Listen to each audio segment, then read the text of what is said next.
Hey guys, welcome back to my channel. কেমন আছো তোমরা সবাই? আশা করি ভালো আছো, আমিও ভালো আছি। তো সবাইকে জানাই গুড মর্নিং। এখন বাজে প্রায় 11টা। তো এখনও আমি লাইভে যাইনি। ইস কী রৌদ্র! বাঙালি মানুষের অনেক সমস্যা। রৌদ্র দিলে সমস্যা, বেশি ঠান্ডা দিলে সমস্যা, বেশি গরম দিলে সমস্যা, সব দিকেরই সমস্যা সমস্যা।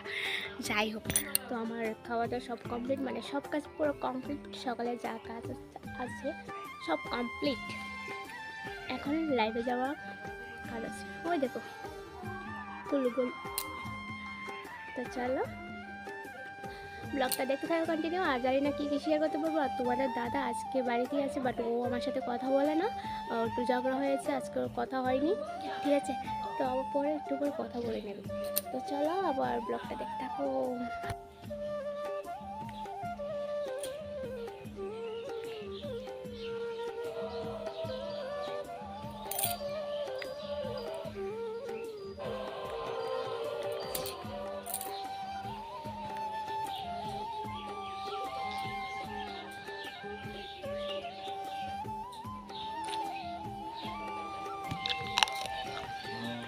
তো গাইস,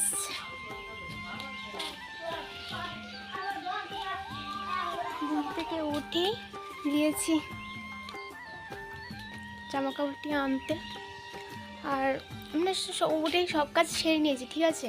মানে তোমাদের সাথে শেয়ার করা হয়নি আমার, মানে কিছু মন থাকে না তাড়াতাড়ি করতে গেলে।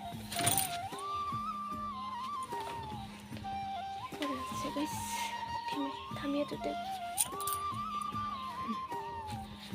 চোলটোলে কী অবস্থা! আমি ঘুম থেকে উঠে চোলটাও পর্যন্ত আসেনি, এখনও ভাত খাইনি, আগে কাজ সারিয়েছি। আর হ্যাঁ, ভালো একটা কথা, সকালে ও তো কাজে যাবে আমি জানি, তাহলে অল্প করে ভাত রান্না তো হয়ে যায়, নাহলে রাতে ভাত থাকলে ভালো লাগে না।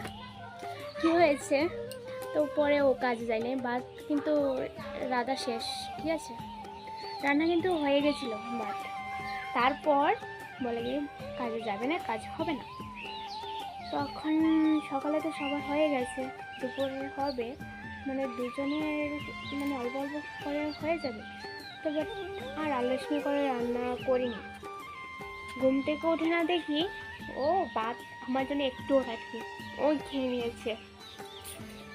আমি খিদে লেগে আছে, রান্নাবো যে এই ক্ষমতা ভালো লাগছে না, থাক রাতে একবারে রান্না করে খেয়ে নেব। তো কেউ কিছু মনে করে না, খিদে লেগেছে, খেয়েছে, ঠিক আছে? তো চলো ব্লগটা আর বেশি দেরি করছি না, এখন সন্ধ্যা হয়ে যাচ্ছে, বলছি না, মানে সন্ধ্যা আর বেলা আছে আধা ঘন্টা 1 ঘন্টা। তো চলো ব্লগটা শেষ করছি এখানে। সবাইকে tata, love you all, tata.